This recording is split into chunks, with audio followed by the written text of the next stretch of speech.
Hello and welcome back to Bookish, and welcome to my Saturday Hodgepodge, my weekly wrap-up of all things booktube, bookish, anything else I want to talk about. Alright, so I thought I'd start off this Saturday Hodgepodge. I've been starting off most of them recently, and that's actually talking about books. If you paid attention to my channel, you know that I've been participating in the Trans Girl April Read-Along, which is hosted by Kevy over the channel Say Kevy, and Willow over the channel Books and Bow. And the idea behind it was you're supposed to try to read as many works as you could by trans or non-binary authors. I managed to complete 5 books by trans or non-binary authors, and I read part of another one. And so I want to go through that with you really quickly. Now, some of these books I've already talked about on my channel, so I'm not going to go into a great deal of depth here. The first book, and this is one of the read-alongs to the group, unfortunately I couldn't somehow connect to the Discord. It kept telling me it was closed or something. Anyway, so I didn't actually get to participate in the discussion. I should have probably followed up, but I didn't. But I did read Felix Ever After by Kacen Callender. This is a YA story of a young trans man and his struggles for acceptance in school, dealing with bullying and love and all those things. And I found it to be really refreshing and really kind of uplifting in its own way and really joyous in lots of ways. I also read a nonfiction book by a non-binary author, C.N. Lester, Trans Like Me. This is a nonfiction book which looks at the issues facing the trans and non-binary community in, I believe, a series of 12 essays which kind of combine the personal things from C.N. Lester's life and their own experience with, you know, research and study and what we know about the trans and non-binary experience. And I found it to be an incredibly worthwhile book, really educational book. I don't believe that Lester wrote it for cisgendered, heterosexual white men like me, but wrote it to be more as an act of kind of comfort, a book that's out there for perhaps young people who are struggling with issues of feeling like they might be trans, non-binary. But I did find it to be really educational, and I enjoyed it. So the third book I read is An Unkindness of Ghosts by River Solomon. Solomon, I believe, is non-binary, and An Unkindness of Ghosts is a work of, I think, speculative fiction, of science fiction, set on a huge spaceship in space, which is theoretically hurtling away from a planet very much like Earth, in which society is divided very heavily by class and race and gender, in which, you know, in lots of ways it's a metaphor for Western society, with white, heterosexual, male people being at the top, and women of color, particularly women of color who are non-binary, are not heterosexual, at the bottom. And it really tells this kind of, really I thought, involving and pretty well-developed story about a young person on that ship named Astor, and their struggles to bring about change, and their learning about their past and their mother, and learning about how society works and friendship. There's a lot of great stuff in it, and I enjoyed it. I would encourage people to read it. I also read Don't Call Us Dead, a collection of poems by Danez Smith, black, HIV positive, non-binary poet, and these poems are just incredibly powerful, and oftentimes incredibly beautiful and stark and harsh and unblinking look at the reality for young black men in the United States of America, the reality for young black gay men in the United States of America, the reality for young black gay, non-binary, HIV positive young men in America. And it is topical, it is current, and it really was, I thought, a really great collection of poems. And then the last book I read for Trans Girl April that I finished was I read Daryl by Jackie Ess. Jackie Ess, I believe, is a trans author. And Daryl is a book that I've seen recommended on many places, primarily by Scott at Gunpowder Fiction and Plot, and Scott's wife Nell at the Book Hunt channel have recommended Daryl to me many times, and not to me personally, but have recommended it many times. And so I took advantage of this month to read it. And this was, in lots of ways, everything they told me it would be. The character Daryl is really just kind of delightful. Delightful in their lack of self-awareness early on, delightful in their growing awareness of who they are and their, for lack of a better word, sexuality, moving forward, their discovery of the reality about other people and themselves, and coming to grips with the relationships they have, the way they've messed those up, and the way they try to salvage them. And I think Daryl is just a tremendously funny, delightful, and enlightening character. If you don't know, but it says right here on the back, we start off with Daryl being what's called a cuckold. He's a man who likes to watch or gain sexual pleasure from watching other men have sex with his wife. And that does sound like the book's really just going to be all about sex and all about kind of, for lack of a better term, what people refer to as kink sex. And on some levels, there is sex in the book, even though it's very rarely graphically described. But really, this is a book about Daryl and his quest to understand himself, to find a way of loving himself, to make real connections with other people. And it's funny, and it's sometimes uncomfortable, and I really liked it. I will say there is a plot element in the book which I didn't think was particularly necessary, and I didn't really like. So to me, the book does have a negative, but I would highly recommend anybody to whom the other things I said about the book sound great to read Daryl. I thought it was very good. And then I started reading a book of short stories, which I believe came out just recently, by the trans author Plett, called A Safe Girl to Love. And I've read, I think, 5 of these stories, and they are just a gut punch about looking at different aspects of the trans experience. The first story, a young trans woman essentially goes home to spend time with her mother and her best friend, and goes to a party which people who knew her before transition are, and it is just brutal and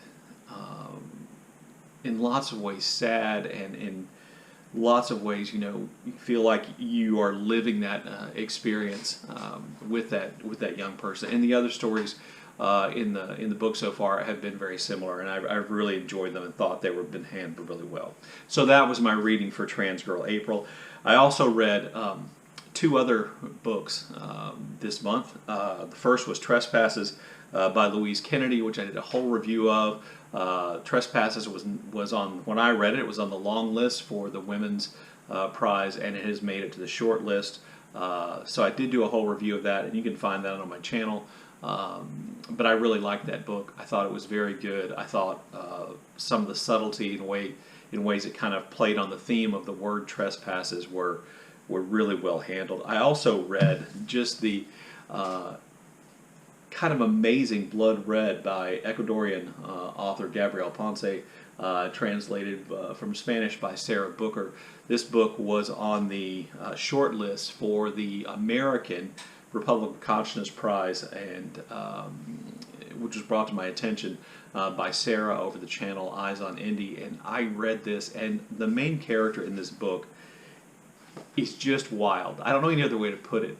Wild, not in like a party kind of way, but wild in a way in which we are in her head. We are seeing the world through her eyes, and yet we only slowly begin to understand what her motivations are for her actions. And even when we understand them, we still question them. And I think it was just a really well done book. And I've already talked about that on my channel as well. And I did start reading, I don't have the book, but I have the jacket here. I did start reading Fire Rush by Jacqueline Crooks.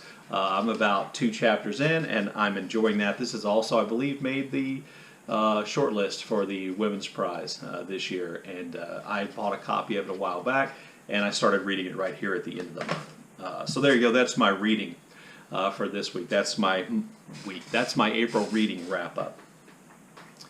So another topic I want to talk about is kind of related to my April reading, and that is I want to talk to you about the trans woke agenda, or the trans agenda. I read a lot of books by trans and non-binary authors, and as a result, since I was reading books by those authors, and the algorithm, and I'll talk more about this in a minute, the algorithm over on Instagram started essentially feeding me reels that were made up of people railing against the trans woke agenda and talking about how this trans agenda was targeting kids in schools, and they're trying to turn kids in public schools into trans and non-binary people, and how the public school system is really just a vehicle for the trans woke agenda to, you know, make all these kids trans and non-binary. And so I saw a lot of material on that, still do, because it's still in my Instagram algorithm feed. And I wanted to address that issue because that's just stupid. I'm sorry to say it as harshly as this. If you've gotten here because somehow or another the YouTube algorithm sent you to my video because it has the words trans agenda as a part of the title, let me just tell you, if you believe that public schools are trying to turn kids trans, that's just stupid. You believe something that is stupid, because that is not happening. I know what many of you are going to say, because I've seen the same things. You're going to tell me that there are thousands of videos that prove that this is true. There are not. There are a few videos in which people like Ben Shapiro, you know, break down, you know, these curriculum, which is supposed to teach sex ed, including non-binary and trans sex ed, to kids in schools. But what Ben Shapiro doesn't tell you is the curriculum he's breaking down is not public school curriculum. It's from a private school association. You're going to tell me that there are videos of, you know, a teacher making their students say pledge allegiance to the LGBTQ plus flag. You know, that may well have happened. You're going to tell me that there are videos of teachers reading these books, like, is it Julie and the Mermaid? And there's another one whose name I've forgotten, that are trying to teach kids to be trans because these books are trying to teach kids to be trans. This is just essentially untrue. And if you think about it for just a few minutes, you realize how stupid this is. There are more than 90,000 public schools in the United States of America. And there is very little evidence that anything that might be remotely considered as promoting kids or trying to get kids to become trans or non-binary, there's little to no evidence that that exists at all. And where it does, one of the things that makes this idea there's this trans woke agenda in schools and elsewhere so stupid is that, for instance, in the case of the teacher who was making their students pledge allegiance to the LGBTQ plus flag, that teacher was fired. Well, if that public school was promoting a trans LGBTQ plus woke agenda, they wouldn't have fired the teacher. And it wouldn't just be that one teacher, it would be lots of teachers at that school or the entire school. This curricula is not being taught. When you see teachers sometimes reading these books, or people they say are teachers, they're not. Sometimes they're just actually librarians at public libraries, not public school libraries. And where they're reading these books are not designed to turn kids trans. These books are designed to teach tolerance and to prevent bullying of kids who are trans or non-binary. That's not teaching kids to be trans. That's teaching kids not to be bigots and bullies. And that certainly is one of the things that public schools are supposed to do. You'll see all kinds of people say, oh, they're doing these drag shows at schools. They are not doing drag shows at schools. This is one of the things that happens when an issue like this comes up. They're conflating two things. They're conflating Drag Time Story Hour, in which a person dressed in drag goes into school and reads a book perfectly innocently. They're just dressed in drag. Or they're conflating that with the actual drag shows that you see these videos of drag queens dancing around, sometimes provocatively, and their little kids. Those are not the same two things. Those drag shows are not happening at public schools, and please don't bring up the issue where, you know, there's a drag queen dancing on a young woman who's like in the middle of the gym. That took place at a college, not at a public school. There's a lot of intentional conflation of things that are happening in different places and saying it's happening in public schools. And this whole idea, there's this trans agenda that is in our public schools, that trans people are trying to turn people, other little kids trans, they're targeting them, they're grooming them, that they have some kind of a sexual desire to groom them into being trans people, is gross, disgusting, and it's just untrue. So I'm going to tell you the truth about the trans agenda, because I've read and I've watched way more stuff read way more about it than Ben Shapiro or Matt Walsh ever has, and I've watched all their videos. Here's the truth about the trans woke agenda. You ready? What trans people want is to be free to live their lives the way they want to. They want to be free from violence, they want to be free from discrimination, and they want access to all the same things other people have, including the health care they need to keep them alive. That's what they want.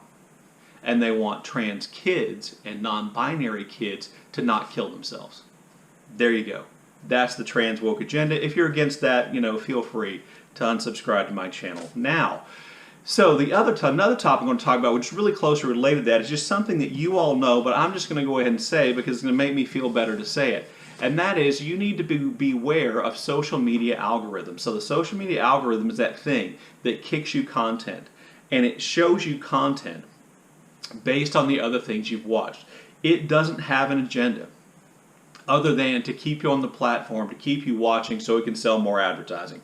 That's the agenda of social media algorithms, okay? So, for instance, like me, I started exploring, issues of related to trans people and non-binary people, and my social media started kicking me all these videos about the trans woke agenda, and I got to see all kinds of things from Matt Walsh and Steven Crowder and Ben Shapiro and all these other random people who are on, online social media shooting Bud Light cans because Bud Light, entered into an advertising contract with Dylan Mulvaney, and so I got to see all this content, and the more I looked at it, the more I responded, the more I commented, the more of it I saw. That's how the algorithm works. The algorithm doesn't pay attention to what I say. It just says, hey, they stopped and they commented on this video. And so it sends me more of that. And there is a danger in that. So, if you were, and by this point I'm sure you're not if you're still watching, if you were one of those people who was really afraid of the trans woke agenda turning public school kids into trans people, then if you watch those videos and even if you just left a heart on those videos, you said, yes, that's right on those videos, it's going to keep shooting you more of those videos. And as a result, you're going to become to believe that it is an issue, that it is real, that it's not possible that all these people be talking about it if it wasn't true. And you're going to forget that those people are probably talking about it to get clicks and get you to watch their content. And you're going to get sucked into this bubble in which you believe these things are real threats and real dangers. And clearly, unfortunately, in the United States, millions of people have done that. And unscrupulous people who don't mind targeting a vulnerable minority for all kinds of hate are people like Matt Walsh and Ben Shapiro and, what's his name? Steven Crowder and I forgot the Turning Point USA loser, but the guy who looks like Butthead from the Beavis and Butthead show. But anyway, they intentionally make that content to get clicks, to get people to watch.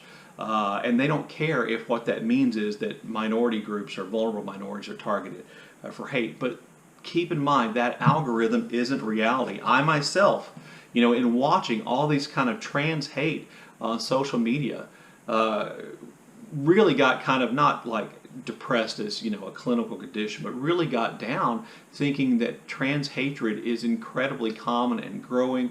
And I think it is a definite threat, something that good-hearted people need to pay attention to and counter. But I was left the impression that everybody was becoming a transphobe, and obviously that's not true. But I got that impression from the algorithm, so please beware of that as well. And then finally, on a lighter note, I thought I would end this discussion in my Saturday Hodgepodge by talking about music and leaving some links to some songs that I like. And this is another installment of what I'm going to call nostalgic music. These are just songs that, for whatever reason, take me back to a period of time in the past. Sometimes my youth, sometimes my relative youth, and I know nostalgia is a dangerous thing for old people to fall into. And I try not to indulge it too much, but music really is the thing that sends me back more than anything else. So I thought I'd leave a few songs just to give you some idea of, what kind of songs make me nostalgic for the past.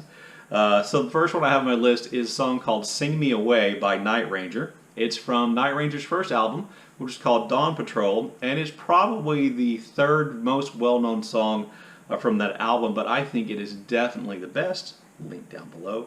Randomly, also lately on my 90s playlist, I've been replaying Thank You from Alanis Morrisette, which, you know, where she thanks India for essentially getting her out of her self-destructive phase. I don't know why that song is speaking to me right now. Maybe it's because it reminds me of a time period in which it seemed like our problems were smaller and our problems were more individual, which is, you know, probably a point of view of privilege.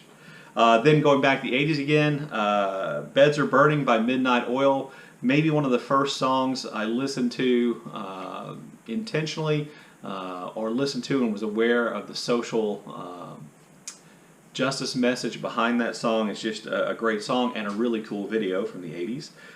Then also randomly, a band I didn't actually like in the 80s but have come to like, and somehow that still triggers my nostalgia for the 80s. Anyway, that's The Ghost in You by the Psychedelic Furs, which that Psychedelic Furs singer is like the guy who I admire the most for refusing to disguise his accent when he sings. You know how a lot of times when you hear English people or people with an English accent sing, they sound kind of American. Not that guy. He's all about it. Speaking of bands from the 70s and 80s that I loved back then, even though that I loved back then who sing with their accent, I chose I Fought the Law by The Clash, which is just one of my favorite Clash songs. Let's see what else I got on here. Weirdly, No More Words by Berlin, which just has one of those great kind of 80s videos in which there's like a little story that goes along, and then it's somehow how the song's supposed to mesh with the story. So I put that on my list. And then the last one is Voices Carry by Till Tuesday. Again, another great 80s video. Amy Mann's incredible voice and a really powerful video. I'll leave links to all those down below. Anyway, there you go. That's it for this Saturday Hodgepodge. Look forward to any comments or questions you have in the comment section down below. And as always, thank you for watching.